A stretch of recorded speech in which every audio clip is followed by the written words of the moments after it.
ሰላም ጤና ይስጥልን እጅጉን የተወደዳችሁና የተከበራችሁ የአዲስ ስፖርት ቤተሰቦቻችን እንደምን አላችሁልን? ከእናንተው ከሆነው ከአዲስ ስፖርት የዩቲዩብ ቻናላችን አዳዲስ ስፖርታዊ ጉዳዮችን ልናካፍላችሁ እነሆ ዛሬም በዕለተ እሁድ የማለዳ ስፖርት የመረጃ ሰዓታችን በድጋሚ ተገናኘን። ስለምታደምጡን ስለምትከታተሉን ቆይታችሁ በሙሉ ከኛ ጋር ስለሆነ እጅግ ከልብ አድርገን ነው የምናመሰግነው። ሀሳብ አስተያየቶቻችሁን እየተከታተልን እንገኛለን። ውድ ቤተሰቦቻችን ስለምትጽፉልን አስተያየት እጅግ ከልብ አድርገን ነው የምናመሰግነው። በዛሬው ፕሮግራማችንም ያላችሁን ሀሳብ አስተያየት ኮሜንት ቦክስ ላይ ልታጋሩን ትችላላችሁ። ከዛ ውጭ ግን ዛሬ በርከት ያሉ ጉዳዮችን እናነሳለን። ትላንትና የተጠናቀቁ ሊጎች አሉ። ለምሳሌ ያክል የስፓኒሽ ላሊጋ ትላንትና መጠናቀቁን አድርጓል። ሻምፒዮን መሆኑ ባርሴሎና ተረጋግጧል። ባርሴሎና ትላንትና ከቫሌንሲያ ጋር ጨዋታውን ያደርገዋል። ከዛ ውጪ ሪያል ማድሪድም እንዲሁ መርሃ ግብር ነበረው። የእነሱን የጨዋታ ውጤቶች እናነሳለን። ዛሬ ደግሞ የተወዳጁ የእንግሊዝ ፕሪምየር ሊግ የ2025-26 የውድድር ዓመት በአርሰናል ሻምፒዮንነት የተጠናቀቀው ውድድሩ ዛሬ በይፋ መቋጫውን ያደርጋል። ዛሬ ተጠባቂ መርሃ ግብሮች ይደረጋሉ። ተጠባቂ ስንብቶችም ይኖራሉ። ለምሳሌ ያክል ሊቨርፑል ዛሬ በሜዳው አንፊልድ ስቴዲየም ከብሬንፈርድ ጋር ነው ጨዋታውን የሚያደርገው። በዚህ ጨዋታ ላይ ከሊቨርፑል ውጤት ጎን ለጎን የሞሐመድ ሳላህ ስንብት በዛሬው ጨዋታ ላይ በጉጉት የሚጠበቀው ጉዳይ ነው። ከዛ ውጭ ግን ዛሬ ማንቸስተር ሲቲ በሜዳው ኢቲሃድ ስቴዲየም ደግሞ ከአስተን ቪላ ጋር ጨዋታውን ያደርጋል። እንዲሁ በዚህ ጨዋታ ላይም አሰልጣኝ ፔፕ ጓርዲዮላ ከምክትሉ ፔፕ ሊንደርስ እና እንዲሁ ተጫዋቾቹም እነ በርናርዶ ሲልቫ እነ ጆን ስቶንስም ዛሬ ስንብት ይደረግላቸዋል ተብሎ ይጠበቃል። ሌሎች ተጠባቂ ጨዋታዎች ይደረጋሉ። ሻምፒዮኑ አርሰናል ዋንጫውን ከፍ አድርጎ የሚያሳይበት ክሪስታል ፓላስ ሴልኸርስት ፓርክ ላይ የሚደረገው ጨዋታም እንዲሁ ዛሬ በተመሳሳይ ምሽት 12 ሰዓት ላይ ነው የሚደረጉት። ቸልሲ ከሰንደርላንድ ጋር ይጫወታል። ከዛ ውጭ ማንቸስተር ዩናይትድ ከሜዳ ውጭ ወደ አሜክስ አቅንቶ ከብራይተን ኤንድ ሆቭ አልቢየን ጋር ነው የሚጫወተው። ዛሬ በፕሪሚየር ሊጉ የሚጠበቁት ሁለት ጨዋታዎች ቶተንሃም ሆትስፐርስ በሜዳው የሚያደርገው ጨዋታ በርካቶች ይጠብቁታል። ከኤቨርተን ጋር የሚደረግ መርሃ ግብር ነው። ከዛ ውጪ ዌስትሃም ዩናይትድም እንዲሁ በሜዳው ለንደን ኦሎምፒክ ስቴዲየም ዛሬ የሚያደርገው ጨዋታ በርካቶች ከሊድስ ዩናይትድ ጋር የሚደረገው ጨዋታ በርካቶች ይጠብቁታል። ላለመውረድ የሚደረገው ትግል ዛሬ የሚታይ ነው የሚሆነው። አጠቃላይ በርከት ያሉ ስፖርታዊ ጉዳዮችን ከዝውውር ጋር ማያይዘን እናነሳለን። እስከ ፕሮግራማችን ፍጻሜ ድረስ አብራችሁኝ እንድትቆዩ በአክብሮት ጋብዛለሁ። ፉአድ ባሩ ፕሮግራሙን እመራለሁ። አብራችሁኝ ቆዩ።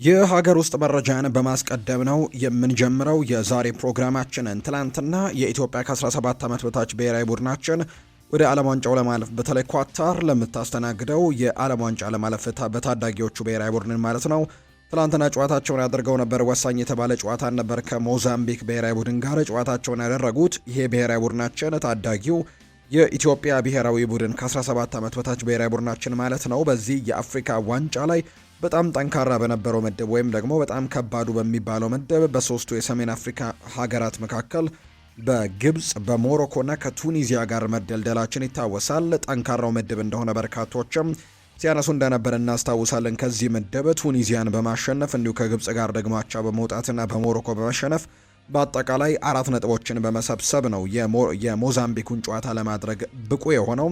ትናንትና ከሞዛምቢክ ብሔራዊ ቡድን ጋር ወሳኝ የተባለ ጨዋታን አድርጎ ነበር። በጨዋታው ላይ ወሳኝ የነበረው አጥቂያችን ዳዊት ካሳው በቅጣት ምክንያት በትላንትናው ጨዋታ ላይ መሰለፍ አልቻለም። ከዛ ውጭ ኢትዮጵያ ግን ቀዳሚ ነበረች። ጨዋታው 1-1 በሆነ ውጤት ነው መደበኛው 90 ደቂቃ የተጠናቀቀው። በዚህም በቀጥታ ወደ መለያ ምት አመርተው የሞዛምቢክ ብሔራዊ ቡድን የመለያ ምቱን 5-4 በማሸነፍ ሞዛምቢክ ወደ ዓለም ዋንጫ ማለፏን አረጋግጣለች። ታዳጊ ብሔራዊ ቡድናችን ግን በጣም ጥሩ የነበረ ፐርፎርማንስን በዚህ ውድድር ላይ ማሳየት ችሏል። ምንም እንኳን ወደ ዓለም ዋንጫው ለማለፍ የነበረው ተስፋ ባይሳካም፣ ነገር ግን አሁንም ትልቅ ተስፋዎች ያሉት ብሔራዊ ቡድን እንደሆነ የሚያሳይ አይነት ውጤቶች ናቸው የተመዘገቡት። እንዳልኳችሁ በጣም ጠንካራ ከነበረው ምድብ ነው እንግዲህ 4 ነጥቦችን ሰብስቦ መውጣት የቻለውና የቤንጃሚን ዚመር ቡድንና ልጆቹ እጅግ በጣም ጥሩ ስራን የሰሩ ተጫዋቾች እንደሆኑና ከዚህ በላይም ደግሞ ወደፊት መስራት ከተቻለ ጥሩ ውጤቶችን ማምጣት እንደሚቻል ያሳዩ አይነት ታዳጊ ልጆች እንደሆኑ ነው የተመለከትነው። ውጤቱን ትላንትና እንግዲህ 5-4 በሆነ ውጤት አንድ የመለያ ምት ብቻ አምክነው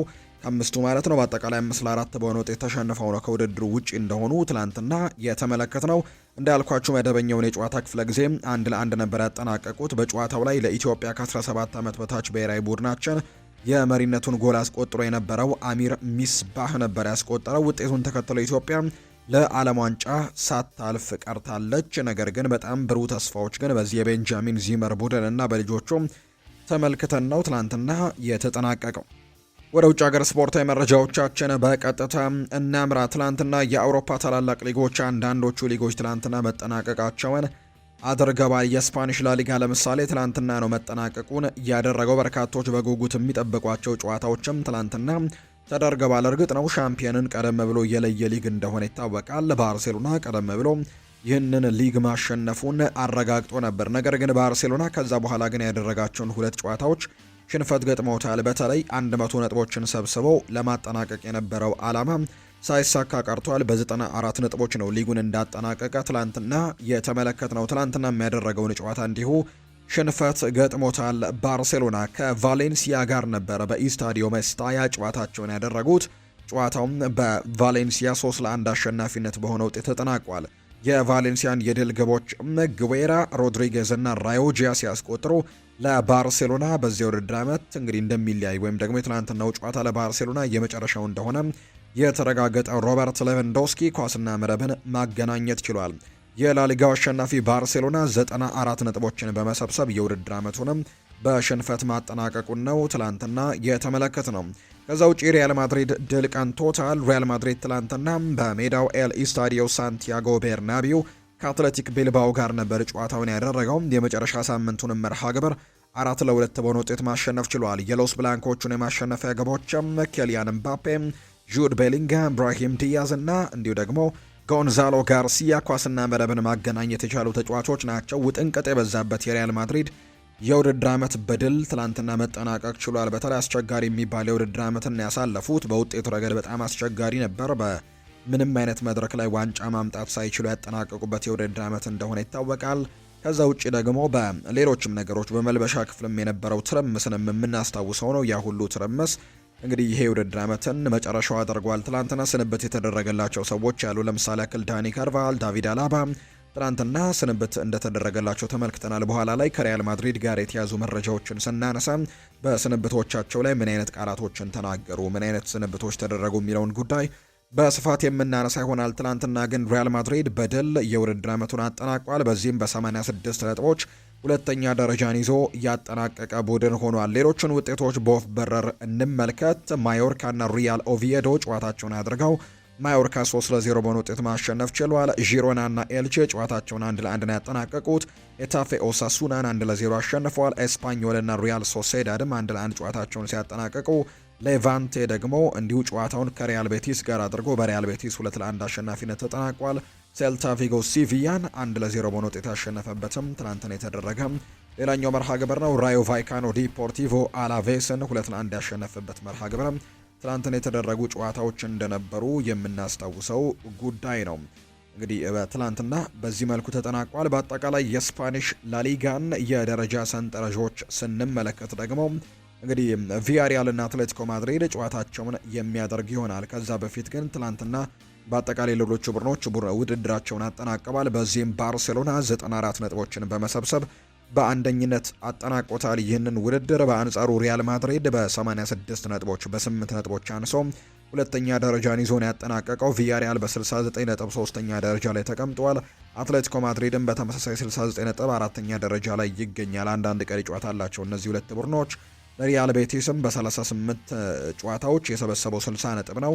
በአጠቃላይ አምስተኛ ደረጃን ይዞ የአውሮፓ ቻምፒየንስ ሊግ ተሳታፊ መሆኑን ያረጋገጠ ቡድን እንደሆነ ይፋ ተደርጓል። በአጠቃላይ በወራጅ ቀጠናውና መውረዳቸውን ያረጋገጡት ሶስት ክለቦች ደግሞ ማዮርካም፣ ዢሮና እና ሪያል ኦቪዬዶ ወደ ታችኛው የስፔን ሊግ መውረዳቸውን ያረጋገጡ ሶስት ቡድኖች ናቸው። በተለይ ዢሮና ባለፉት ጥቂት ዓመታት በጣም ድንቅ የሚባል ቡድንን አስመልክቶን እንደነበር እናስታውሳለን። በሊጉ ላይ ከነ ባርሴሎና ጋር ጭምር ሲፎካከር እንደነበር እና በአውሮፓ ቻምፒየንስ ሊግም ተሳታፊ የነበረበትን ዓመት እናስታውሳለን። ነገር ግን አሁን ላይ ከሊጉ መውረዱን ያረጋገጠ ቡድን ሆኗል። የከፍተኛ ግብ አስቆጣሪነቱን ኬሊያን ምባፔ በ25 ግቦች በአንደኝነት አጠናቆታል።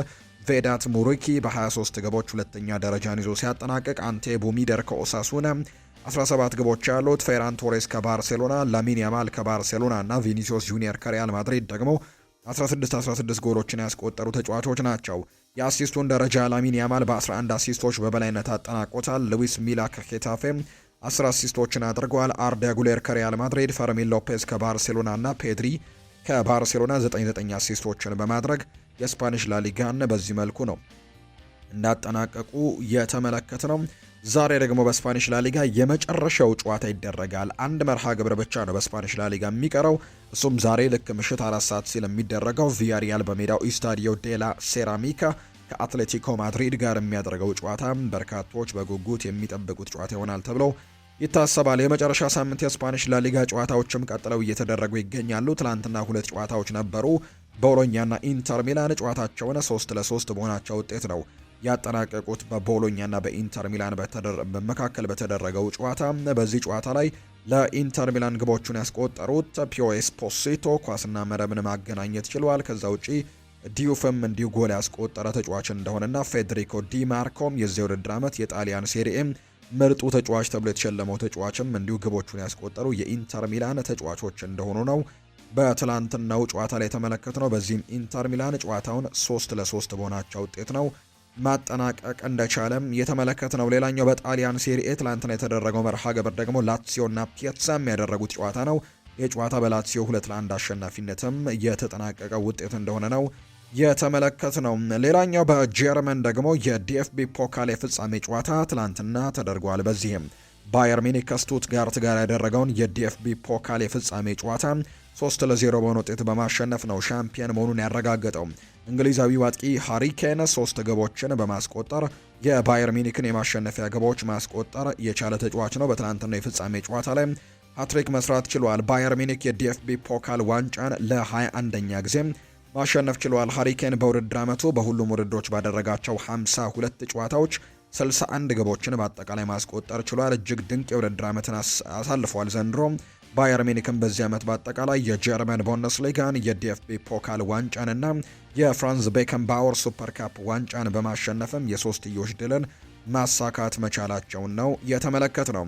ዛሬ የሚደረጉ ጨዋታዎችን እንመልከት። የተወዳጁ የእንግሊዝ ፕሪምየር ሊግ ፍጻሜውን የሚያገኘው ዛሬ ነው። በጣም በርካቶች በጉጉት የሚጠብቋቸው ጨዋታዎች ይደረጋሉ። ከነዚህ መካከል ብራይተን ኤንድ ሆቭ አልቢዮን ከማንቸስተር ዩናይትድ ጋር ጨዋታውን ያደርጋል። በተለይ በዚህ ጨዋታ ላይ ትልቁ ተጠባቂው ነገር የሚሆነው በማንቸስተር ዩናይትድ በኩል የብሩኖ ሚጌል ፈርናንዴስ አሲስት ያደርጋል ወይስ አያደርግም የሚለው ጉዳይ ነው። ማንቸስተር ዩናይትድ በደረጃ ሰንጠረዡ ላይ 3ኛ ደረጃን ይዞ እንዳጠናቀቀ የተረጋገጠ ጉዳይ እንደሆነ የሚታወቅ ነው። ከዛ ውጭ ግን ብሩኖ ባለፈው ሳምንት ባደረገው ጨዋታ ላይ በርካቶች ምንም እንኳን ትችቶቻቸውን የሚሰነዝሩ ምክንያቱም ለግል ክብሮች ነው ሲጫወት የነበረው፣ አሲስት ለማድረግ ነው በጨዋታው ላይ ሲጫወት የነበረው የሚል አይነት ሀሳብን ሮይ ኪን ሲያነሳ ተመልክተናል። ነገር ግን ባለፈው ጨዋታ ላይ ማንቸስተር ዩናይትድ ኖቲንግሃም ፎረስትን 3-2 ባሸነፈበት ጨዋታ ላይ የቴሪ ዳንኤል ኦንሪን እና የኬቨን ደብሮይናን የአሲስት ሪከርድ መጋራቱን እናስታውሳለን። አሁን የመጨረሻው አንድ ጨዋታ ዛሬ ይደረጋል። ምናልባት በዛሬው ጨዋታ ላይ ቢያንስ አንድ አሲስት ማድረግ የሚችል ከሆነ በፕሪሚየር ሊጉ ታሪክ ብቸኛው ሪከርድ ያዥ ይሆናል። በአሲስት በአንድ ሲዘን 21 አሲስቶችን ያደረገ ምናልባት አንድ የሚያደርግ ከሆነ ማለት ነው ሪከርዱን የመያዝ ወይም ብቻውን የመያዝ እድሉን ያገኛል ተብሎ ይታሰባል። ዛሬ ምሽት ልክ 12 ሰዓት ሲል ከሚደረጉ ጨዋታዎች መካከል አንደኛው ነው። የማንቸስተር ዩናይትድ የመጨረሻ ሲዝን ጨዋታ ከመሆኑ ጋር የማንቸስተር ዩናይትድ የመጨረሻው የሲዝኑ ጨዋታ ከመሆኑ ጋር በተያያዘ በርካቶች በጉጉት ይጠብቁታል። በሚቀጥለው የውድድር ዓመት ራሳቸውን አጠናክረው እንደሚመጡ በርካቶች ያምናሉ። ዛሬ እንግዲህ የመጨረሻ ጨዋታቸውን ያደርጋሉ ተብሎ ነው የሚታሰበው። ማይክል ካሪክም በቋሚ አሰልጣኝነት እንደሚቀጥል ከተረጋገጠ በኋላ የመጀመሪያ ጨዋታውን ዛሬ ያደርጋል ተብሎ ይታሰባል። ምሽት 12 ሰዓት ላይ ከሚደረጉ ጨዋታዎች መካከል አንደኛው ነው ይሄ ጨዋታ። እነዚህ ሁለት ቡድኖች ባለፉት የእርስ በርስ ግንኙነቶቻቸውን ከተመለከትን ያለፉትን ሶስት የእርስ በርስ ግንኙነትን ከተመለከትን ብራይተን የበላይነት አለው። በመጀመሪያው ዙር ጨዋታ ማንቸስተር ዩናይትድ ምንም እንኳን በሜዳው ኦልድ ትራፎርድ ያደረገውን ጨዋታ 4-2 ቢያሸንፍም በዚህ ውድድር ዓመት በኤፍኤ ካፕ ተገናኝተው ብራይተን 2-1 አሸንፎት ነበር። ከዛ ውጪ አምና በመጨረሻው የፕሪሚየር ሊግ ጨዋታ ብራይተን 3-1 አሸንፎ እንደነበር እናስታውሳለንና ያለፉት 3 የእርስ በርስ ግንኙነቶቻቸው ሁለቱ በብራይተን አሸናፊነት፣ አንዱ ደግሞ በማንቸስተር ዩናይትድ አሸናፊነት የተጠናቀቀ ነበር። ዛሬ በአሜክስ ስቴዲየም 31876 ደጋፊዎችን በሚይዘው ስቴዲየም ጨዋታው ይደረጋል ተብሎ ይታሰባል። ባሮት ደግሞ ይህንን ጨዋታ በመሃል ዳኝነት ይመሩታል። በዛሬው ጨዋታ ላይ ማንቸስተር ዩናይትድ የተሻለ የማሸነፍ ግምት ይኖረዋል ተብሎ ይታሰባል። በዛሬው በማንቸስተር ዩናይትድ በኩል ካርሎስ ካሴሜሮ እና ማታያስ ደሊት በዛሬው ጨዋታ ላይ እንደማይኖሩ የተረጋገጡ ተጫዋቾች እንደሆኑ ነው ይፋ የተደረገው። ለብራይተን ግን የዛሬው ጨዋታ የሞት ሽረት ትግል የሚደረግበት ይሆናል ተብሎ ይታሰባል። ምክንያቱም የአውሮፓ ውድድሮች ላይ ለመካፈል በትልቁ የሚንቀሳቀሱበት እንደሆነ ይታወቃል። በተለይ ቸልሲ ከኋላቸው በ1 ነጥብ ልዩነት ተቀምጦ የመጣ ስለሚገኝ ምናልባት የዛሬውን ጨዋታ ማሸነፍ በዩሮፓ ሊጉ ላይ እንዲቀጥሉና በዩሮፓ ሊግ ተሳታፊ እንዲሆኑ የፋቢያን ሆርዝሌሮን ቡድን ይደግፈዋል ተብሎ ይታሰባል። ስለዚህ ዛሬ ምሽት 12 ሰዓት ላይ የሚደረገው የብራይተን እና የማንቸስተር ዩናይትድ ጨዋታ በርካቶች በጉጉት የሚጠብቁት ጨዋታ ነው። ከዛ ውጪ ሌላኛው የምንመለከተው ጨዋታ ደግሞ ክሪስታል ፓላስን ከአርሰናል ጋር የሚያገናኘው ጨዋታ እንደሆነ በርካቶች እየገለጹ ይገኛሉ። በተለይ ሴልኸርስት ፓርክ ላይ ይሄ ጨዋታ እንደሚደረግ ነው ይፋ የተደረገው። ሴልኸርስት ፓርክ ላይ ይደረጋል። አርሰናል ሻምፒዮን መሆኑን በሳምንቱ አጋማሽ በተለይ ማንቸስተር ሲቲ ነጥብ ከጣለ በኋላ ከቦርንመዝ ጋር በነበረው ጨዋታ ማረጋገጡን የምናስታውሰው ጉዳይ ነው። ዛሬ ደግሞ ዋንጫውን ከፍ አድርገው የሚስሙበት ምሽት እንደሆነ በርካቶች ያምናሉ። በሴልኸርስት ፓርክ ከሜዳ ውጭ የሚደረግ ጨዋታ እንደሆነ ይፋ ተደርጓል። በርካቶች በጉጉት የሚጠብቁት ጨዋታ ነው። በተለይ የአርሰናል ደጋፊዎች ከ22 ዓመታት በኋላ ዋንጫውን በእጃቸው የሚያስገቡበት ምሽት እንደሆነ ይታወቃል። ይህን ጨዋታ ምሽት 12 ሰዓት ሲል ይደረጋል። በተለይ ከፊታቸው ደግሞ ትልቅ የአውሮፓ ቻምፒየንስ ሊግ ጨዋታ ከመኖሩ ጋር በተያያዘ እና የፕሪሚየር ሊጉ ደግሞ የዋንጫ ጉዳይ መጠናቀቁን ተከትሎ ምናልባት በአርሰናል በኩል በዛሬው ጨዋታ ላይ የተወሰኑ የተጫዋቾች ረፍትን ልንመለከት የምንችልበት እድል ይኖራል ተብሎ ይታሰባል። ዩሪየን ቲምበር እና ቤን ዋይት ግን በጉዳት ምክንያት በዛሬው ጨዋታ ላይ እንደማይኖሩ የተረጋገጠ ጉዳይ ሆኗል። ነገር ግን በዛሬው ጨዋታ ላይ አንዳንድ የአርሰናል ተጫዋቾች ግን እረፍት ይሰጣቸዋል ተብሎ ይታሰባል። ምክንያቱም የፊታችን ቅዳሜ ማለት ነው ወሳኝ የአውሮፓ ቻምፒየንስ ሊግ የፍጻሜ ጨዋታ እንደሚያደርጉ ይታወቃል። እንዲሁ ክሪስታል ፓላስም ቢሆን በሳምንቱ አጋማሽ የኮንፈረንስ ሊግ የፍጻሜ ጨዋታ ከመኖሩ ጋር በተያያዘ ቋሚ አስተላለፋቸውን የመጠቀም እድላቸው በጣም ጠባብ ይሆናል ተብሎ ይታሰባል። 25486 ደጋፊዎችን በሚይዘው ሴልኸርስት ፓርክ ነው ጨዋታው የሚደረገው። ያለፉትን 3 የእርስ በርስ ግንኙነትን ከተመለከተን አርሰናሎች የበላይነት እንዳላቸው ተመልክተናል። ሁለቱን ጨዋታዎች በበላይነት ሲያጠናቅቁ አንዱን ጨዋታ ደግሞ በአቻ ውጤት ያጠናቅቁ እንደሆነ የተመለከትነው። አርሰናል የፕሪሚየር ሊጉ ሻምፒዮን ዛሬ ጨዋታውን ያደርጋል። የዛሬውንም ጨዋታ የማሸነፍ ቅድመ ግምትም አርሰናል እንዳገኘ ነው እየተመለከትን የምንገኘው። ሌላኛው የምንመለከተው ጨዋታ ሊቨርፑልን ከብሬንትፈርድ ጋር የሚያገናኘው ጨዋታ ነው። ሊቨርፑሎች በደረጃ ሰንጠረዡ 5ኛ ደረጃ ላይ ነው የተቀመጡት በ59 ነጥቦች። ምንም እንኳን ከኋላቸው የሚገኘው ቦርንመስ 56 ነጥብ ቢኖረውም በመካከላቸው ግን የ6 ያክል የግብ ልዩነቶች መኖራቸውን ተከትሎ የአውሮፓ ቻምፒየንስ ሊግን አረጋግጧል ብሎ ማንሳት አይቻልም። ማቴማቲካሊ ወይም ደግሞ በማቴማቲካል ካልኩሌሽን ቦርንመዝ የመድረስ እድል አለው። ነገር ግን በጣም ጠባብ የሆነ እድል ነው የሚኖረው። ምክንያቱም አንደኛ ሊቨርፑል ዛሬ የግድ መሸነፍ አለበት። ከዛ ውጭ ደግሞ ቦርንመዝ ሲያሸንፍ ደግሞ 6 ግቦችን ያክል ማስቆጠር ይጠበቅበታል እና ያ ነገር ትንሽ ከባድ ሊያደርግባቸው እንደሚችል ይታመናል። በዚህ መልኩ ነው የማለፍ እድል የአውሮፓ ቻምፒየንስ ሊግ ተሳትፎን የማግኘት እድል የሚኖረው። ካልሆነ ግን ሊቨርፑል ዛሬ 1 ነጥብ እንኳን ማሳካት የአውሮፓ ቻምፒየንስ ሊግን ቦታን ይዞ እንዲያጠናቅቅ ሊረዳው እንደሚችል ይታመናል። ስለዚህ ዛሬ 5ኛ ደረጃ ላይ የተቀመጠው ሊቨርፑል ጨዋታውን የሚያደርግ ይሆናል ከብሬንትፈርድ ጋር። የዛሬው ተጋጣሚ ብሬንትፈርድም ግን የአውሮፓ ውድድሮችን ለማግኘት ትልቅ እንቅስቃሴ እያደረገ የሚገኝ ቡድን እንደሆነ ይታወቃል። 9ኛ ደረጃ ላይ የተቀመጠው 52 ነጥቦች ያሉት ዩሮፓ ሊግ ላይ ከሚሳተፈው ወይም ደግሞ የዩሮፓ ሊግ ተሳትፎን ለማግኘት ከሚደረገው ትግል በ1 ነጥብ ብቻ ነው የሚያንሰውና የዛሬው ጨዋታ ትልቅ ፉክክር ይደረግበታል ተብሎ ይታሰባል። ከዛ ውጭ ግን የዛሬው ጨዋታ ሌላኛው በጉጉት እንዲጠበቅ ካደረጉት ነገሮች መካከል አንደኛው ደግሞ ዛሬ በርከት ያሉ የሊቨርፑል ሌጀንዶች ሽኝት ይደረግላቸዋል። ከነዚህ መካከል ሞሐመድ ሳላ አንደኛው ነው። ዛሬ ሞሐመድ ሳላ ሽኝት ይደረግለታል። በርካቶች የሚጠብቁት ነው። ላለፉት ጥቂት የውድድር ዓመታት በጣም ድንቅ የሚባሉ የውድድር ዓመታቶችን ለሊቨርፑል ደጋፊዎች ሲሰጥ የነበረው ሞው ሳላ ዛሬ ከክለቡ ጋር በይፋ የሚለያይበት ቀን እንደሆነ ይፋ ተደርጓል። ያ እንግዲህ የምናውቀው ስብስብ የየርገን ክሎፕ ልጆች እየተባሉ የሚጠሩት ስብስብ አሁን ላይ ቀስ በቀስ ሁሉም እየወጡ እንደሚገኙ ይታወቃልና ዛሬ ሞሐመድ ሳላ በተራው የሚሸኝበት ምሽት እንደሆነ ይፋ ተደርጓል። በሊቨርፑል ታሪክ እጅግ በጣም ደማቅ አሻራቸውን ካሳረፉ ተጫዋቾች መካከል አንደኛው ነው። በርከት ያሉ ግቦችን ካስቆጠሩ ተጫዋቾች መካከል አንደኛው ነውና ትላንትና የመጨረሻ ልምምዱን ሲያደርግም እንዲሁ ሽልማቶች ተበርክተውለታል። ልክ አንድሪው ሮበርትሰንም እንዲያው ተደርጎለታል። ሮበርትሰንም እንዲሁ ከክለቡ ጋር እንደሚለያይ ዛሬ በይፋ የተረጋገጠ ጉዳይ ነው። ሁለቱን ተጫዋቾች ዛሬ የምንሸኝ ነው የሚሆነው። በሊቨርፑል በኩል በዛሬው ጨዋታ ላይ ረጅም ጊዜ ጉዳት ላይ የሚገኙት እነ ስቴቨን ባጀቲች፣ ኮነር ብራድላይ፣ ሁጎ ኤኪቲኬ፣ ዋተሮ ኤንዶ እና ጂኦቫኒ ሊዮን በዛሬው ጨዋታ ላይ በጉዳት ምክንያት አይኖሩም። የአሌክዛንደር ኢሳክ እና የጀረሚ ፍሪምፖንግ ይሰለፋሉ የሚለው ጉዳይ እስካሁን አጠራጣሪ እንደሆነ ነው ይፋ የተደረገው። ያለፉትን የእነዚህ ሁለት ቡድኖች ያለፉት 3 የእርስ በርስ ግንኙነትን ከተመለከተን በሊቨርፑል የበላይነት የተጠናቀቁ ናቸው። በመጀመሪያው ዙር ጨዋታ ብሬንትፈርድ በሜዳው ባደረገው ጨዋታ ሊቨርፑልን 3-2 አሸንፈውት ነበር። አምና የተደረጉ 2 ጨዋታዎች ግን በሊቨርፑል 2-0 በተመሳሳይ ውጤት አሸናፊነት የተጠናቀቁ ናቸው። 61276 ደጋፊዎችን በሚይዘው አንፊልድ ዛሬ ደምቆ እያመሻል ተብሎ ይታሰባል። እነ ሙሐመድ ሳላህም እና አንድሪው ሮበርትሰንም ዛሬ ሽኝት ይደረግላቸዋል ተብሎ ነው የሚጠበቀው።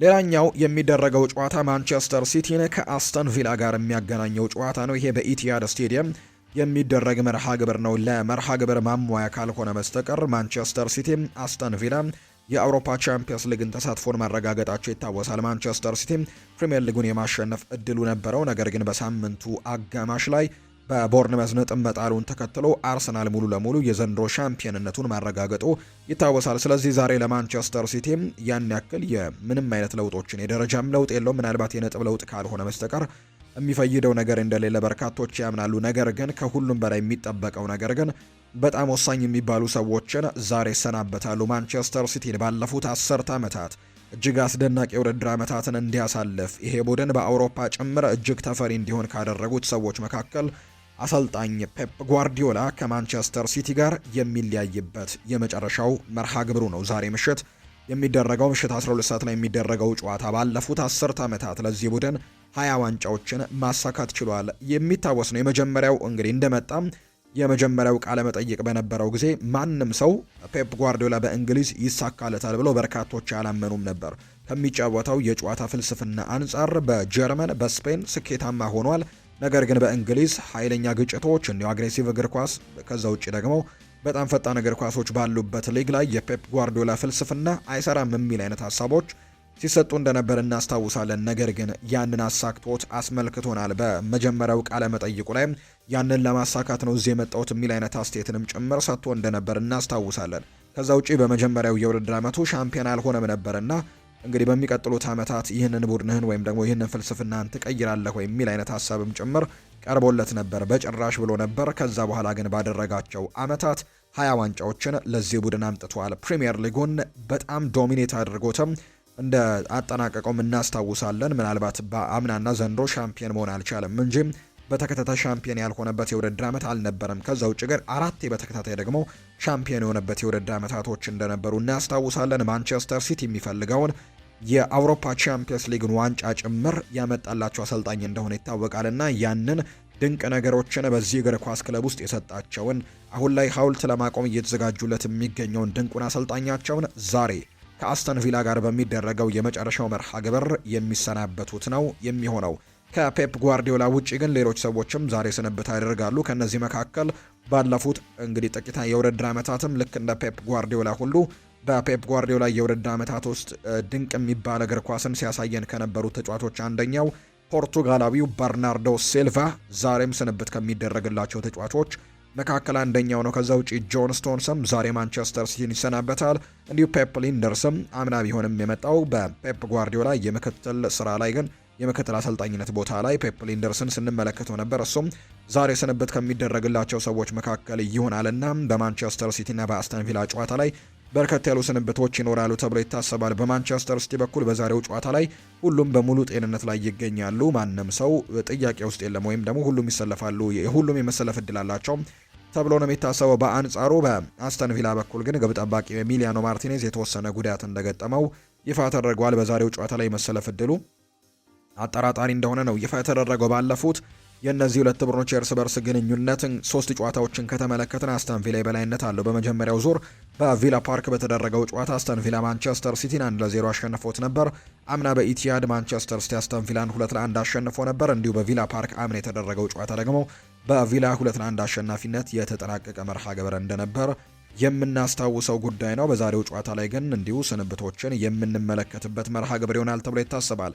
ሰንደርላንድና ቼልሲም በስታዲየም ኦፍ ላይት ጨዋታቸውን እያደረጋሉ። ቼልሲ የአውሮፓ ተሳትፎችን በተለይ የዩሮፓ ሊግን ተሳትፎ ለማግኘት በትልቁ ጥረት የሚያደርግበት ጨዋታ ይሆናል ተብሎ ይታሰባል። ይሄ ጨዋታን በተመሳሳይ ምሽት 12 ሰዓት ላይ የሚደረግ መርሃ ግብር ነው። በርካቶች ዛሬ በጉጉት የሚጠብቋቸው 2 ጨዋታዎች አሉ። ቶተንሃም ሆትስፐርስ ከኤቨርተን በቶተንሃም ሆትስፐርስ ስቴዲየም እና ዌስትሃም ዩናይትድ በሜዳው ለንደን ኦሎምፒክ ስቴዲየም ከሊድስ ዩናይትድ ጋር የሚያደርጉት ጨዋታ ዛሬ በጉጉት የሚጠበቁ ጨዋታዎች ናቸው። ምክንያት ከተባለ ቶተንሃም እና ዌስትሃም ዩናይትድ አንደኛውን የመውረጃ ቦታን ይዞ ለማጠናቀቅ ወይም ደግሞ እሱ ቦታ ላይ ላለመቀመጥ የሚደረግ ጥረት ነው። እንግዲህ 19ኛ እና 20ኛ ደረጃ ላይ የተቀመጡት በርንሌ እና ወልቨርሃምፕተን ወንደረርስ ከፕሪሚየር ሊጉ መውረዳቸውን ቀደም ብለው ያረጋገጡ ቡድኖች እንደሆኑ የሚታወቅ ጉዳይ ነው። ነገር ግን የዌስትሃም ዩናይትድ እና የስፐርስ ጉዳይ የለየ አይደለም።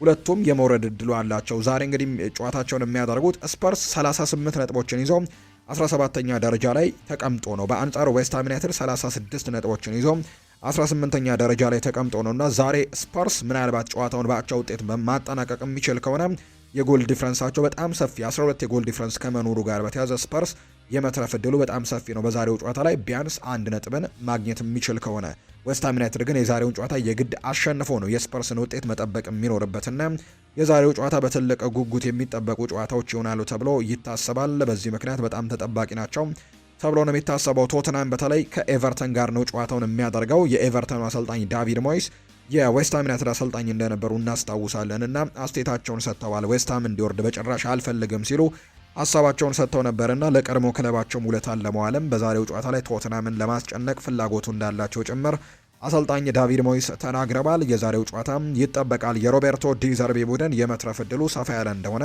በርካቶች እየገመቱ ቢሆንም ነገር ግን እግር ኳስ ነውና የሚፈጠረው ነገር አይታወቅም። ስለዚህ የዛሬው ጨዋታ ሁሉም በጉጉት የሚጠብቁት መርሃ ግብር ይሆናል ተብሎ ይታሰባል። ልክ ምሽት 12 ሰዓት ሲል ቶተንሃም ሆትስፐርስ ከኤቨርተን ጋር በቶተንሃም ሆትስፐርስ ስቴዲየም፣ ዌስትሃም ዩናይትድ ደግሞ ከሊድስ ዩናይትድ ጋር በለንደን ኦሎምፒክ ስቴዲየም እነዚህ ጨዋታዎች የሚደረጉ ነው የሚሆነው። በሌሎች የእንግሊዝ ፕሪምየር ሊግ መርሃ ግብሮች ኖቲንግሃም ፎረስት ከቦርንመዝ ጋር ጨዋታቸውን ያደርጋሉ ምሽት 12 ሰዓት ላይ።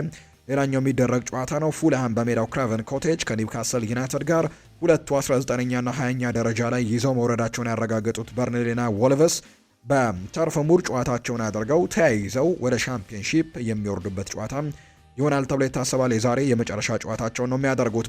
በጣሊያን ሴሪኤም ዛሬ ጨዋታዎች ይደረጋሉ። በተለይ የአውሮፓ ቻምፒየንስ ሊግን ቦታ ይዞ ለማጠናቀቅ የሚደረገው ፉክክር በጣሊያን ቀጥሏል። ፓርማ ከሳሶሎ ጨዋታቸውን ያደርጋሉ። ናፖሊ ከኡዲኒዜ ጋር በኢስታዲዮ ዲየጎ አርማንዶ ማራዶና ስቴዲየም ጨዋታውን ያደርጋል። ኤሲ ሚላን በሜዳው እንዲሁ ሳንሴሮ ጁሴፔ ማይትሳ ምሽት 3 ሰዓት ከ45 ሲል ከካግሊያሪ ጋር ይጫወታል። ክሮሚኔንሴ ከኮሞ ጋር ምሽት 3 ሰዓት ከ45 ላይ ነው ጨዋታቸውን የሚያደርጉት። ሊቼ ከጄንዋ፣ ቶሪኖ ከዩቬንቱስ፣ ቬሮና ከሮማ ጋር የሚያደርጓቸው ጨዋታዎች እነዚህ ምሽት 3 ሰዓት ከ45 ሲል ዛሬ የሚደረጉ መርሃ ግብሮች እንደሆኑ ነው የወጣላቸው መርሃ ግብር የሚያሳየው። የመጨረሻው ሳምንት የተወዳጆቹ የአውሮፓ ታላላቅ ሊጎች የትላንትና መርሃ ግብሮችና ዛሬ የሚደረጉ ጨዋታዎች ደግሞ እነዚህን ነው የሚመስሉት። አርሰናልን የተመለከቱ መረጃዎችን ደግሞ እናንሳ። የክለብ እግር ኳሳዊ ጉዳዮችን ስናነሳ በመልበሻ ክፍል ከጨዋታ በፊት ያለው ድባብ አስገራሚ ነው ሲል ይናገራል ዴክላን ራይስ።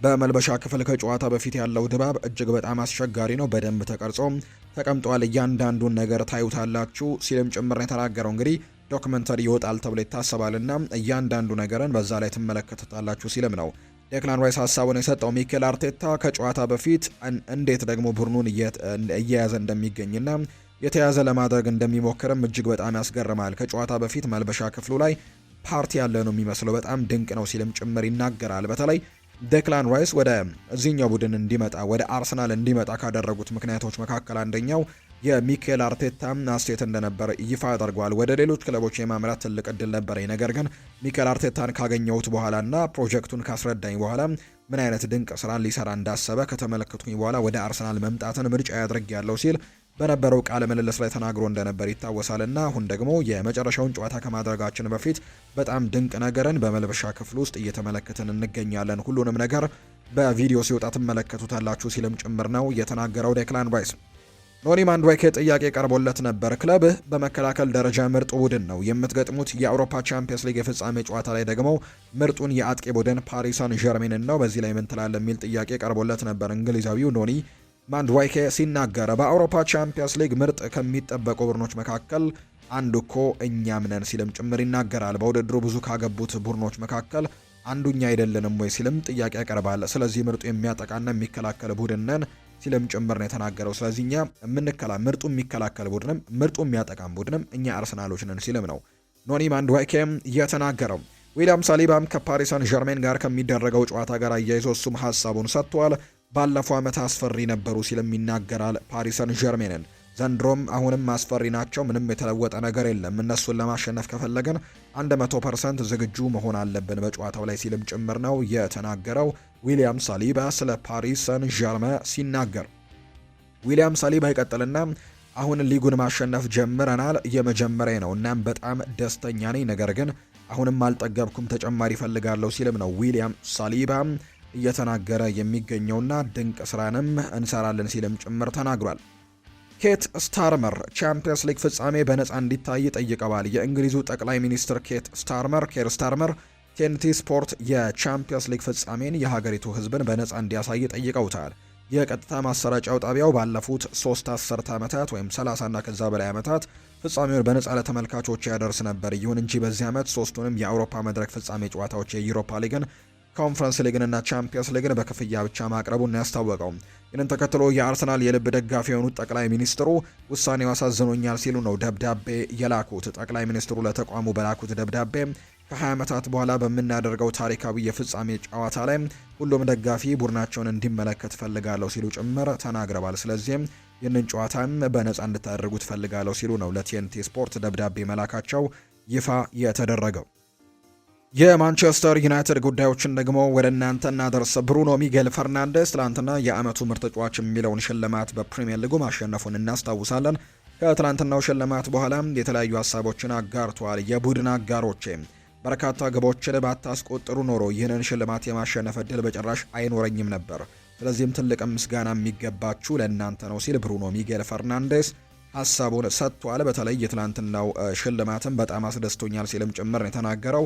በርከት ያሉ አሲስቶችን እንዳደረገ ደግሞ ትልቁን አስተዋጽኦ ያደረጉልኝ ተጫዋቾቹ ናቸው። እነሱ ጎሎቹን ባያስቆጥሩ ኖሮ የኔ አሲስት ቁጥር ይህን ያክል አይደርስም ነበር ሲልም ነው ብሩኖ ከሽልማት ስነስርዓቱ በኋላ የተናገረው። ማንቸስተር ዩናይትድ በክረምቱ የተጫዋቾች የዝውውር መስኮት በትልቁ ይንቀሳቀስበታል ተብሎ የሚጠበቀው የዝውውር ቦታ የአማካይ ስፍራ እንደሆነም የሚታወቅ ጉዳይ ነው።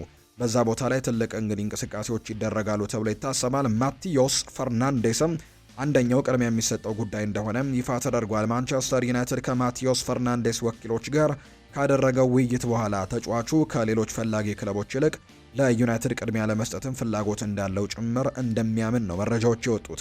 ይህ የ21 ዓመት ወጣት አማካይ በዩናይትድ እጩ ዝርዝር ውስጥም በከፍተኛ ደረጃ የሚፈለግ ሲሆን አሰልጣኝ ማይክል ካሪክን ጨምሮ በዩናይትድ አመራሮችም ተጫዋቹ ትልቅ አቅም እንዳለው ጭምር ነው የሚታመንበት።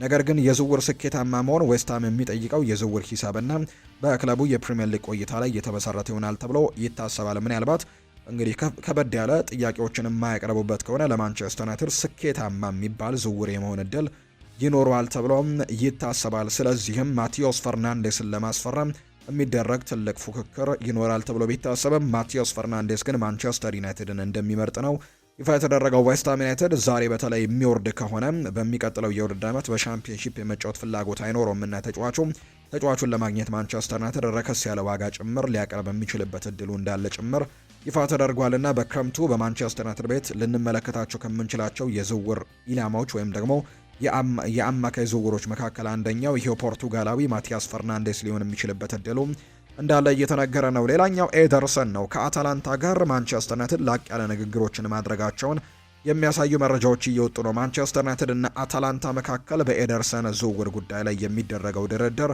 አሁን ሊጠናቀቅ እንደተቃረበ ማንቸስተር ኢቭኒንግ ኒውስ ነው ይህንን መረጃ ይፋ ያደረገው። በተለይ በዚህ ሳምንት ከፊዮረንቲና ጋር ጨዋታ ነበራቸው አታላንታና በጨዋታው ላይ ኤደርሰን አልነበረም። የአታላንታው ፕሬዝዳንት ሲናገሩ ከማንቸስተር ትልቅ ክለብ ጋር ድርድር ላይ ስለነበር ነው በጨዋታው ላይ ያልተሳተፈው የሚል አይነት አስቴትን ጭምር ሰጥተዋል ፕሬዝዳንቱና ይፋ አድርገውታል። ስለዚህ ኤደርሰን ባለፉት ቀናት ከሌሎች ክለቦች ጥሪ ቢደርሰውም ወይም ደግሞ ሌሎች ክለቦች ጥያቄ ቢያቀርቡለትም ዩናይትድ ግን ቅድሚያ እንደሚሰጥ ነው የተናገረው። ኤደርሰን በአሁኑ ሰዓት የ26 ዓመቱ ብራዚላዊ ዩናይትድን እየጠበቀ እንደሚገኝ ጭምር ፋብሪዚዮ ሮማኖ ይፋ አድርጓል። በርከት ያሉ ፈላጊዎች ያሉት እና አትሌቲኮ ማድሪድ ከዛ ውጪ በእንግሊዝም ባለፉት ጥቂት የውድድር ዓመታት እነ ማንቸስተር ሲቲም እና አርሰናልም የዚህ ተጫዋች ፈላጊ እንደነበሩ ይታወሳል። ዩናይትድ ግን በዚህ የውድድር ዓመት ይህንን ተጫዋች ለማስፈረም ቆርጦ እንደተነሳ ነው መረጃዎቹ የሚያሳዩት። ሌላኛው ፋብሪዚዮ ሮማኖ ያነሳው የዝውውር ጉዳይ ደግሞ ከማንቸስተር ዩናይትድ የአማካይ ስፍራ ጋር በተያያዘ የሳንድሮ ቶናሊ ጉዳይ ነው። ማንቸስተር ዩናይትድ አሁንም ቢሆን የሳንድሮ ቶናሊ አድናቂዎች መሆናቸውን ቀጥለዋል። ነገር ግን ዋጋው እጅግ የተጋነነ እንደሆነ ይሰማቸዋል። በዛ ምክንያት ነው ምናልባት ከዝውውሩ ሊሸሹ የሚችሉት እንጂ ተጫዋቹን አሁንም ጭምር ነው የሚያደንቁት። ስለዚህም የዚህ ዝውውር ዋነኛው ችግር የዝውውር ሂሳቡ ካልሆነ በስተቀር ማንቸስተር ዩናይትድ ይህንን ተጫዋች የማስፈረም ትልቅ ፍላጎቶች እንዳሉት ነው እየተነገረ እንደሚገኝ ፋብሪዚዮ ሮማኖ መረጃውን ይፋ ያደረገው። ፋብሪዚዮ ሮማኖ ስለ ኤሊዮት አንደርሰን ዝውውርም እንዲሁ ይናገራል። የኤሊዮት አንደርሰን ዝውውር እጅግ ውድ ነው የሚሆነው። ኖቲንግሃም ፎረስትም ለተጫዋቹ ከ100 ሚሊዮን ፓውንድ በላይ ይፈልጋል ተብሏል። ማንቸስተር ሲቲ ከፍተኛ ገንዘብ ለማቅረብ ተዘጋጅቷል። ነገር ግን ኖቲንግሃም ፎረስት የሚፈልገውን ያክል ማቅረብ አለማቅረቡን ግን ወደፊት የምንመለከተው እንደሆነ ዘገባዎች ይጠቁማሉ። ስለዚህም ማንቸስተር ዩናይትድ ከኤሊዮት አንደርሰን ጋር በተያያዘ ከሲቲ ጋር ትልቅ ፉክክር ያደርጋል ተብሎ ይታሰባል። የማንቸስተር ዩናይትድ የበላይ አመራሮች ለማኑኤል ኡጋርቴ ቀጠን ያለ ትዕዛዝን ሰጥተውታል። በሚቀጥለው የክረምት ተጫዋቾች የዝውውር መስኮት የሚቀላቀልበትን ክለብ እንዲፈልግ ነው እንደነገሩት የተገለጸው። ስለዚህ ማንቸስተር ዩናይትድ ኡጋርቴ ክለቡን ለቆ እንዲወጣ ይፈልጋሉ። ይህንንም ለተጫዋቹ ወኪል ነግረውታል። ስለዚህ በሚቀጥለው የውድድር ዓመት በማንቸስተር ዩናይትድ ቤት ቦታ ይኖረዋል ተብሎ አይጠበቅም። ክለብም እንዲፈልግ ጭምር ትዕዛዝ እንደተሰጠው የሚያሳዩ መረጃዎች ናቸው ይፋ የተደረጉት በማንቸስተር ዩናይትድ በኩል። የሊቨርፑል ጉዳዮችን ደግሞ እንመልከት። አሊሰን ቤከር፣ በተለይ ለአሊሰን ቤከር ቅርብ የሆኑ የመረጃ ምንጮች እንደሚናገሩት ከሆነ ሁሉም ምልክቶች የሚያሳየው በሊቨርፑል እንደሚቆይ ነው። የአሊሰን ቤከር በክረምቱ ከሌላኛው ክለብ ዩቬንቱስ ጋር በጣም ትልቅ ንግግሮችን ሲደረግ እንደነበር እናስታውሳለን። ነገር ግን አሁን ላይ አሊሰን ቤከር በሊቨርፑል የመቆየት እድሉ በጣም ሰፊ ነው። በክለቡም በጣም ደስተኛ እንደሆነ ጭምር ነው እየተነገረም የሚገኘው። የተለያዩ ስንብቶች ዛሬ እንደሚደረጉ ቀደም ሲል ገልጸንላችሁ እንደነበር ይታወሳል። ከነዛ መካከል አንደኛው ሮበርትሰን እንደሆነ ይታወቃል። ሮበርትሰን ከሞሐመድ ሳላ ጋር ዛሬ ከሚለቁ ተጫዋቾች መካከል አንደኛው ነው። ስንብት ይደረግላቸዋል ተብሎ ይታሰባል። ሞሐመድ ሳላ ለቡድኑ ተጫዋቾች መልእክትን አስተላልፈዋል። አንድ ተጨማሪ ማለት የምፈልገው ነገር አለ። በሊቨርፑል ውስጥ መሆን ለሊቨርፑልም የሆነ ነገር ወይም ዋንጫን ማሸነፍና ጨዋታዎችን ማሸነፍ በህይወታችሁ ሊገጥማችሁ የሚችለው እጅግ በጣም ምርጡና ውቡ ነገር ነው። ስታሸነፉ ይህ ክለብ በዓለም ላይ ምርጡ ክለብ ነው። ስትሸነፉ ደግሞ በዓለም ላይ የከፋው ክለብ እንደሆነ አስባለሁ። ስለዚህም በቀጣዩ የውድድር ዘመን ብታሸንፉ ይሻላችኋል ሲልም ጭምር ነው መሐመድ ሳላ ለተጫዋቾቹ መልእክቱን ያስተላለፈውና ይሄ ክለብ ሁሌም በአሸናፊነት እንዲቀጥልም እንደሚፈልግ ጭምር ነው የተናገረው። ፍሎሪያን ቬርትስ ስለሱ የዝውውር ዋጋ አንድ ሀሳብን ሰጥቷል። በእርግጥ በትልቅ ዋጋ ሲዘዋወሩ ሰዎች ካንተ የሚጠብቁት ነገር የተለየ ይሆናል። ነገር ግን ይህ ዝም ብሎ ቁጥር ነው። ደግሞም በአጠቃላይ አሁን ላይ የዝውውር ዋጋዎች በየጊዜው እየጨመሩ ነው። የሚያስወጣህ የገንዘብ መጠንም ያንተ ኃላፊነት አለመሆኑን መረዳት ይኖርብሃል። ይህ ዋጋ ሊመጣ የቻለው ቀደም ሲል ላሳየሁት ብቃት ምክንያት ነው። የቀጣዩ የውድድር ዘመን ባለኝ አቅም ሁሉ በሙሉ ኃይሌም እጋፈጣለሁ ሲልም ጭምር ነው የተናገረው። ይህንን ሀሳብ ነው የሰጠው ፍሎሪያን ቬርትስ ሊቨርፑልን ስለመቀላቀሉ ሲናገርም ምንም አይቆጨኝም፣ አሁንም እዚህ በመሆኔ እጅግ በጣም ደስተኛ ነኝ። ለቀጣዩ የውድድር ዘመን ትልቅ ግቦች አሉኝ፣ ምክንያቱም ይሄ የውድድር ዘመን እንደታቀደው አልሄደም ሲልም ጭምር ይናገራልና በሚቀጥለው የውድድር ዓመት ግን ከዚህ የተሻለ እኔን ትመለከታላችሁ ሲልም ጭምር ነው እንዲሁ እየተናገረም የሚገኘው። አሊሰን ቤከር ዛሬ ከብሬንትፈርድ ጋር በሚደረገው ጨዋታ ለሊቨርፑል የመጨረሻ ስንብቱን ያደርጋል ተብሎ እንደማይጠበቅ መረጃዎች ያሉ። ነገር ግን አንዳንድ የጣሊያን መረጃዎች ግን ተጫዋቹን በተለይ ከዩቬንቱስ ጋር እያገናኙት ስለሆነ በተለይ እነ ጋዜታ ዴሎ ስፖርት የተባሉ የመረጃ ምንጮች የመጨረሻው ነው እያሉ ሀሳቦቻቸውንም ጭምር እየሰጡ ይገኛሉ። ነገር ግን የተረጋገጠ ነገር እንደሌለውና በርከት ያሉ የቅርቡ ሰዎች ግን እንደሚናገሩት ከሆነ በሊቨርፑል የመቆየት እድል እንዳለውን የተገለጸው። ፍሎሪያን ቬርትስ በቡድኑ አሰልጣኝ አርኔ ስሎት መካከል ስላለው ግንኙነት ይናገራል። ከውጭ ያለው ዓለም የሚዲያው ሰዎች ማለት ነው ሁልጊዜም በቡድኑና በአሰልጣኙ መካከል የሆነ ነገር ግጭት ለመፍጠር ይሞክራሉ። ነገር ግን በዚህ ከክለብ ውስጥም ያለው እውነታ ደግሞ ፍጹም የተለየ ነው። ከዚህ አሰልጣኝና ከአሰልጣኞች ስታፉ ጋር በየቀኑ በጥሩ ሁኔታ እየሰራን እንገኛለን። ከአሰልጣኙ በስተጀርባ አለቆምንም ወይም ደግሞ እሱን ለመደገፍም የሚል ሀሳብ በውስጣችን ጨርሶ የለም። ይህ ዝም ብሎ ለውጭው ዓለምን ብቻ የሚወራ ወሬ ነው ሲልም ጭምር እንዲሁ ተናግሯል። የሞሐመድ ሳላን የሶሻል ሚዲያ ጽሑፍንም ፖስት ስላደረገበት ወይም ላይክ ስላደረገበት ምክንያትም ማብራሪያ ሰጥቷል። በፍጹም እንደዚህ አይነት ነገር አይደለም። በአጠቃላይ የምን አስተሳሰብ ነገሮችን የምንመለከትበትና ለስራ ያለውን ትጋት ወደዋለሁ። እሱ ብዙ ነገሮችን ስላሳለፈና ስላየ በደንብ ልታደምጠው የሚገባ ሰው ይመስለኛል። እሱ ማንንም እንዲሁ ለማጥቃት አልፈለገም። ተጫዋቾችም ላይክ እንግዲህ አድርገው ቢያደርጉትም ያን ያክል የተጋነነ ነገር መሆን የለበትም ሲልም ጭምር ነው ፍሎሪያን ቬርትስ ሀሳቡን እየሰጠም የሚገኘው። የማንቸስተር ሲቲንም ጉዳይ እንመልከት። የዓመቱ ምርጥ ወጣት ተጫዋች ከማንቸስተር ሲቲ ተመርጧል። የውድድር ዓመቱ የፕሪሚየር ሊጉ ምርጡ ወጣት ተጫዋች ነው የማንቸስተር ሲቲው ኒኮ ኦርዌይሊ ሆኖ የተመረጠው። ኒኮ ኦርዌይሊ የአመቱ ምርጥ ወጣት ተጫዋች በመባል መመረጥ ችሏል። ኦራይሊ በውድድር ዘመኑ 5 ጎሎችን አስቆጥሮ 3 ደግሞ አሲስቶችን ማድረግ ችሏል። በዚህ ዓመት በሊጉ የትኛውም ተከላካይ ከኒኮ ኦራይሊ በላይ የግብ ተሳትፎችን አላደረገም። ኒኮ ኦራይሊ በተጨማሪም የማንቸስተር ሲቲም የአመቱ ምርጥ ተጫዋች በመባል ማሸነፉን እናስታውሳለን። የፕሪሚየር ሊጉም ምርጥ ወጣት ተጫዋች ሽልማትን የሚያሸነፈው ይኸው ኒኮ ኦራይሊ እንደሆነ ይታወቃል። ኤንዞ ማሬስካ በጣም ጠንካራ መሀል ያለው ቡድን ወይም ደግሞ የአማካይ ስፍራ ቡድን መገንባት ይፈልጋል ተብሏል። እናም በዚህ ክረምት የበርናርዶ ሲልቫ መልቀቅን ተከትሎ እንዲሁም ደግሞ የማቴዮ ኮቫቺች እድሜ መግፋት ጋርም ተያይዞ ሲቲ በደንብ መሀሉን ማደስ እንዳለበት ጭምር እንደሚሰማው ነው ይፋ የተደረገው። ስለ ሮድሪ የወደፊት ቆይታም እንዲሁ ይነገራል። በኮንትራት ማራዘም ዙሪያ በሮድሪና ማንቸስተር ሲቲ መካከልም ድርድር ላይ የቆዩ ቢሆንም አሁን ላይ ከስምምነት ላይ መድረስ አልቻሉም። ነገር ግን ድርድሩ ይቀጥላል ተብሎ ይጠበቃል። ሮድሪ በማንቸስተር ሲቲ ቤት እስከ 2027 ኮንትራት ያለው ሲሆን በዚህ ምክንያትም ሁለቱ ወገኖች ስምምነት ላይ መድረስ ካልቻሉ ሮድሪ ቀጣይ ዓመት በነፃ የሚለቅ ይሆናል። ሮድሪ ማንቸስተር ሲቲ በኮንትራቱ ዙሪያ በምን ጉዳይ መስማማት እንዳልቻሉ ደግሞ የተገለጸ ነገር የለም። ነገር ግን ሪያል ማድሪድ በዚህ ክረምት ለማንቸስተር ሲቲ ዳጎስ ያለ ገንዘብን ካቀረበ ሮድሪ በዚህ ክረምትም ማንቸስተር ሲቲን የመልቀቅ ዕድሉ በጣም ሰፊ ነው። ማድሪድም የሮድሪ ፈላጊ ሲሆኑ ሮድሪም ለማድሪድ ቅድሚያ ይሰጣል። ነገር ግን የሮድሪ ማድሪድን የመቀላቀል በጆዜ ሞሪኒዮ የሚወሰን ውሳኔ እንደሆነ ነው ይፋ የተደረገው። በዚሁ የቼልሲ ጉዳዮችን የምናነሳ ክሪስ ሱተን ይናገራል።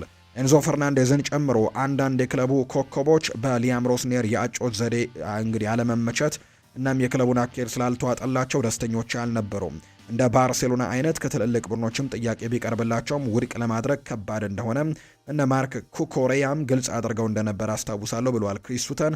አሁን ላይ ከሻቪ አሎንዞ መምጣት ጋር በኋላ ግን ሀሳባቸውን እንደሚቀይሩ ምንም ጥርጥር የለኝም ሲልም ነው ክሪስ ሱተን ሀሳቡን እየሰጠ የሚገኘው። ኤንዞ ፈርናንዴዝ በክረምቱ የዝውውር መስኮት በማንቸስተር ሲቲ ከሚፈለጉ የዝውውር ኢላማዎች አንደኛው ነው።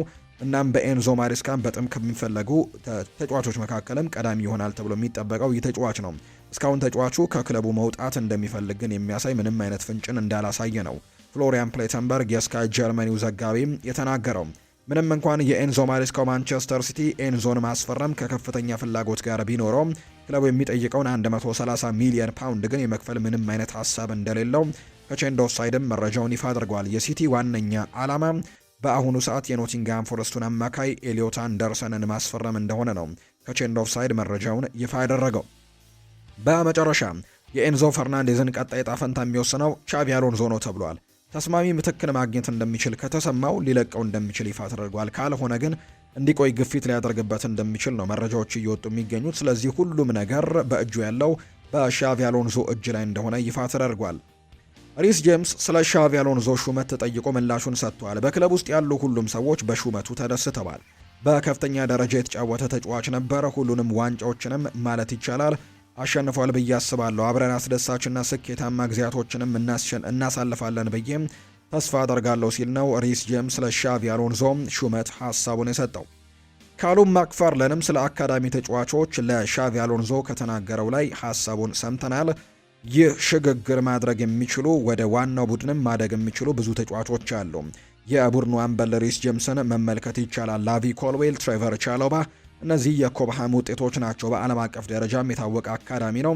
ሻቪም ይህንን እንደሚያውቅ ተስፋ አደርጋለሁ ብለዋል። ሲናገርም ሪስ ጄምስ ይናገራል። በጣም ደስ ብሎኝ ነበር መጠራቴን ስሰማ። ለእንግሊዝ ብሔራዊ ቡድን ለእኔ ኩራት ነው የሚሰማኝ። በ2022 ዓለም ዋንጫ ላይ መጫወት አልቻልኩም፣ ምክንያቱም ተጎድቼ ነበር። ስለዚህም ለዚህ ደግሞ ጥሪ በመጠራቴ በጣም ደስተኛ ሆኛለሁ ሲልም ጭምር ነው የተናገረው ሪስ ጄምስ። የሪያል ማድሪድን ጉዳዮችን እንንገራችሁ። ማይክል ኦሊሴን ማስፈረም የሪያል ማድሪድ ዋነኛው ኢላማ እንደሆነ እየተነገረ ነው። ትላንትና በዲኤፍቢ ፖካል ባየር ሚኒክ ጨዋታውን ሲያደርግ የሪያል ማድሪዱ ቀጣይ አሰልጣኝ ዦዜ ሞሪኒዮ ጭምር ስቴዲየሙ ላይ ተገኝተው እንደነበር ይፋ ተደርጓል። ትልቁ ዓላማቸው ማይክል ኦሊሴን ማስፈረም ፍላጎታቸው እንደሆነ ነው ይፋ የተደረገው።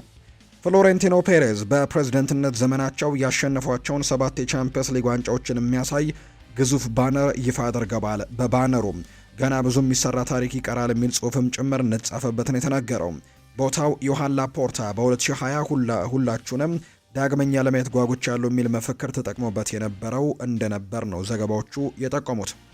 ኒኮ ፓዝ በጉዳት እየተሰቃየ ይገኛል ተብሏል። የአርጀንቲና እግር ኳስ ማህበር ዶክተሮች በጉዳቱ ላይ ሌላ ተጨማሪ ግጭት ወይም ደግሞ ጉዳት ካጋጠመው ከዓለም ዋንጫ ውጪ ሊያደርገው ይችላል ብለው ሰግተዋል።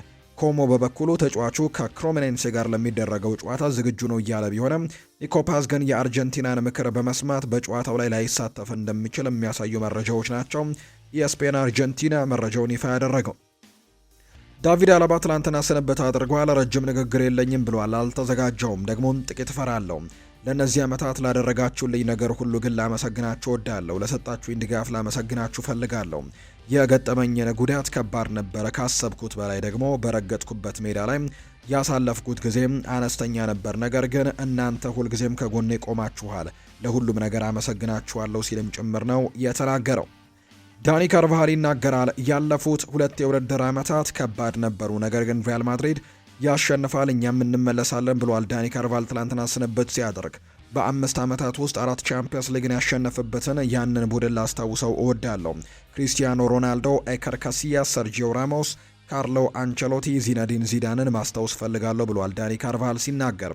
እኔ መልቀቄ በ5 ዓመታት ውስጥ 4 የቻምፒየንስ ሊግ ዋንጫዎችን ያነሳበትና በ3 ተከታታይ ጊዜ በበላይነት የነገስንበትን ያንን ወርቃማ ዘመን ማክተምን ያበስራል። አሁን ሁላችንም ጥለን ወጥተናል። ነገር ግን ሪያል ማድሪድ ማሸነፉን እንዲቀጥልና ይህንን ደማቅ ታሪክም ድጋሚ እንዲደግመው እንፈልጋለን ሲልም ነው ዳኒ ካርቫሃል የተናገረው። ያኛው ወርቃማው ስብስብ በተለይ እነ ክሪስቲያኖ የነበሩበት ሪያል ማድሪድ በተከታታይ 3 ጊዜ የአውሮፓ ቻምፒየንስ ሊግን ያሸነፈበት ስብስብ ላይ ብቸኛ የቀረው ዳኒ ካርቫሃል ነበር። እሱም ትናንትና ስንብት አድርጓል። ዳኒ ካርቫሃል ይቀጥላል። ያንን ከባድ ጉዳት ባስተናገድኩኝ በ4 ሰዓታት ውስጥ ፍሎሬንቲኖ ፔሬስ ውሌን ለማደስ ቅንጣት ያክል አለማንገራገሩን በልዩ ሁኔታ መጥቀስ ፈልጋለሁ። እንዲሁ ደግሞ ፍሎሬንቲኖ ፔሬዝን በጣም አመሰግነዋለሁ ሲል የተናገረው። ምንም እንኳን አንዳንድ ጊዜ የንዴት ግልፍተኝነት ቢታይብኝም ሁልጊዜም ግን ለሁሉም ሰው ለመልካም ለመሆን እጥራለሁ። የኔ ተፈጥሮ ይሄ ነው ሲልም ይናገራል። ኤንሪኬ ሪኬልሜ ለሪያል ማድሪድ ክለብ ፕሬዝዳንትነት ያለውን እጩነት በይፋ ለማስገባትም በሪያል ማድሪድ ቢሮዎች ተገኝቷል ተብሏል። ኤንሪኬ ሪኬልሜ እጅግ ቁም ነገር ያዘለና አስደሳች ፕሮጀክትን ለመገንባትም ጠንክረን ሰርተናል ሲልም ይናገራል። ሁላችሁም የምትወዱትንና የሚያስደስታችሁን ፕሮጀክትም በቅርቡ ታያላችሁ ሲልም ነው የተናገረው። ይህ በእጩነት ለሪያል ማድሪድ ጥቅም ሲባል የቀረበ ነው፣ በማንም ላይም የተቃጣ አይደለም ብለዋል። ይህ ትልቅና ቁም ነገር ያዘለ ፕሮጀክት ነው። የክለቡ አባላት ድፍረት እንዲኖራቸውና ምንም እንዳይፈሩም እጠይቃለሁ ሲል ነው ኤንሪኬ ሪኬልሜ የተናገረው። በሜዳም ሆነ ከሜዳ ውጭ እጅግ ቁም ነገር ያዘለና አስደሳች ፕሮጀክትን ለመገንባት ነው ጠንክረን የምንሰራው። ሁላችሁም የምትወዱትንና የሚያስደስታችሁን ፕሮጀክት በቅርቡ ታያላችሁ። የክለቡ አባላትም ምንም እንዳትፈሩ እኛን እንዲሁ ለመስማትም ድፍረት እንዲኖራቸው እጠይቃለሁ ሲልም ይናገራል። እኔ የምጠይቀው ብቸኛው ነገር እድል እንዲሰጡን ብቻ ነው። የምርጫ ቦርዱ የእኛን እጩነት በይፋ ሲያጸድቀው ሁሉንም እቅዶቻችንን ለማብራራት በቀን 24 ሰዓት በሳምንት 7 ቀን ዝግጁ እንሆናለን ሲልም ጭምር እንዲሁ ተናግሯል። የባርሴሎናን ጥቂት መረጃዎችም እንንገራቸው። ባርሴሎና ሁሊያን አልቫሬዝ ላይ ያለውን ፍላጎት እያጠናከረ ነው። በቅርብ ወራት ውስጥም የመጀመሪያ ንግግሮች ከተደረጉ በኋላ ሁለቱ ማለትም አትሌቲኮ ማድሪድ እና የተጫዋቹ ወኪልም ለመነጋገር እቅድ እንደያዙ ነው ይፋ የተደረገው። ሁሊያን አልቫሬዝ በማድሪድ ደስተኛ ነው፣ ነገር ግን ካምፑ ትልቅ ጥያቄ የሚቀርብ ከሆነ በቁም ነገር ያስብበታል ተብሏል። አትሌቲኮ ማድሪድ ከ100 ሚሊዮን ዩሮ በላይም እየጠየቀ ሲሆን ባርሴሎና ክፍያውን ለመቀነስም ተጫዋቹን የማካተት አማራጮችን እየመረመረ እንደሚገኝ ይፋ ተደርጓል። ክለቡ በሚቀጥለው ሳምንትም ጥረቱን አጠናክሮ እንደሚቀጥልም በርካቶች ይጠብቃሉ ተብሎ ነው ማቲዮ ሙሬቶ መረጃውን እያጋራ የሚገኘው። ሃንስ ፍሊክ ስለ አንዳንድ ተጫዋቾች የወደፊት ቆይታ ሀሳቡን ሰጥቷል። ስለ ፌራን ቶሬስ የወደፊት ቆይታ ሲናገር ስለዚህ አንነጋገርም፣ ምክንያቱም አሁንም አንድ ተጨማሪ ዓመት ኮንትራት አለው። እናም ክለቡ በቂ ጊዜ ያለው በትክክለኛው ጊዜ ከፌራን ጋር የሚነጋገሩ ይመስለኛል። ባለፉት ሳምንታት ከሱ ያየሁት ነገር እሱ በጣም ጥሩ አፈጻጸም ማሳየቱን ነው። እሱ በጣም አውንታዊ አስተሳሰብ ነበረው። እናም ከሱ ማየት የምፈልገው ያንን ነው። እናም በእርግጥ በሜዳው ላይ ያለው ብቃትም ከፍተኛ ደረጃ ላይ መሆን አለበት። እናም ባለፉት ሳምንታትም ያንን ነገር እያሳየ ይመስለኛል ሲልም ጭምር የተናገረው። ሁሊያስ ኩንዴስ በእቅድ ውስጥ አለው የተብሎ ተጠይቆ ነበር። በዓለም ዋንጫ ላይ የሚጫወት ይመስለኛል። እናም በዚያ ጊዜ አንዳንድ ጥቃቅን ጉዳዮችን እያስተናገደ እንደሆነ አይቻለው። እናም እሱን በደንብ እየተንከባከብ ነው። ምክንያቱም በዓለም ዋንጫ ላይ መጫወት ለሁሉም ሰው ትልቅ ግብ መሆኑን ጠንቅቄ ያውቃለሁ። በተጨማሪም ከሞላ ጎደል ሁሉም ምርጥ ተጫዋቾቻችን ከኛ ጋር አሉ። ለዚህም ነው በዚህ መንገድ እያስተናገድን ያለ ነው። እሱ እየተንከባከብንና ሁኔታውን በጥሩ ሁኔታም እየተቆጣጠርን ነው። እናም በዚህ ጉዳይ ላይ ሕክምና እየተደረገለትና ከአሰልጣኞች ጋርም እየሰራ ነው። እናም እድገቱ በአዎንታዊ መልኩ እየሄደ እንደሆነ ጭምር አውቃለሁ ሲልም የተናገረው። ሁሉም ሰው የቻምፒየንስ ሊግ ዋንጫን የማሸነፍ ህልም እንዳለው አውቃለሁ። እሱን እየገፋንበትና እየሰራንበት ነው። ቀላል እንዳልሆነም አውቃለሁ። ነገር ግን ለኛ ትልቁ ግባችን ይሄ ነው ሲልም ጭምር እንዲሁ ይናገራል። የተለያዩ ጉዳዮችንም ጭምር ነው ያነሳው። ለሚቀጥለው የውድድር ዘመን 100% ተነሳሽነት ያለኝና 100%ም አውንታዊ ነኝ። ያንን ለማሳካት የራሳችንን ምርጡን ብቃትን ማቅረብ እንዳለብን እናውቃለን። ነገር ግን ትልቅ ግብ ነው፣ እናም ለሱን ተጋለን ብለዋል። እንዲሁም እዚህ ግብ ላይም ለመድረስና የስፔን ላሊጋን ለማሸነፍም የሚፈልጉ ሌሎች ክለቦች እንዳሉ አውቃለሁ። ይህንን የውድድር ዓመትም ማሸነፍ ሁልጊዜም ከባድ ነው፣ ነገር ግን በእርግጥም ከዓላማዎቻችን አንዱ ነው። እናም ለምንድን ነው ያንን መደበቅ ያለብን ሲልም ጭምር እንዲሁ ይናገራል። አሰልጣኙ ሃንስ ፍሊክ ሲናገር አሌሳንድሮ ባስቶኒ ወደ ባርሴሎና የሚያደርገው ሊሆን የሚችለው ማንኛውም ዝውውር አሁን ላይ 99 በመቶ እንደተቋረጠ ነው የሚቆጠረው። ባርሳ በኢኮኖሚያዊና በስፖርታዊ ምክንያቶችም ከፊርማው እንደራቀ ማቴዎ ሞሬቶ ይፋ አድርጓል። ዴኮ ከባስቶኒ ካምፕ ጋር ተገናኝቷል፣ እናም ለወራትም ድርድር አድርጓል። ባስቶኒም በእርግጥም የባርሴሎና የስፖርት ክፍል የተከላካይ ክፍላቸውን ለማጠናከር የተመረጠ ተጫዋች ነበር። ነገር ግን የውድድር ዘመኑ ሊያበቃ ተቃርቧል።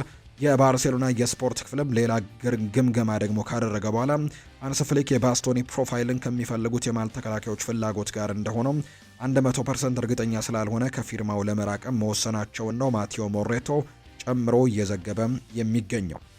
የተወደዳችሁና የተከበራችሁ ቤተሰቦቻችን ለዛሬ ያዝንላችሁ አዳዲስ ስፖርታዊ ጉዳዮቻችን እነዚህን ነው የሚመስሉት።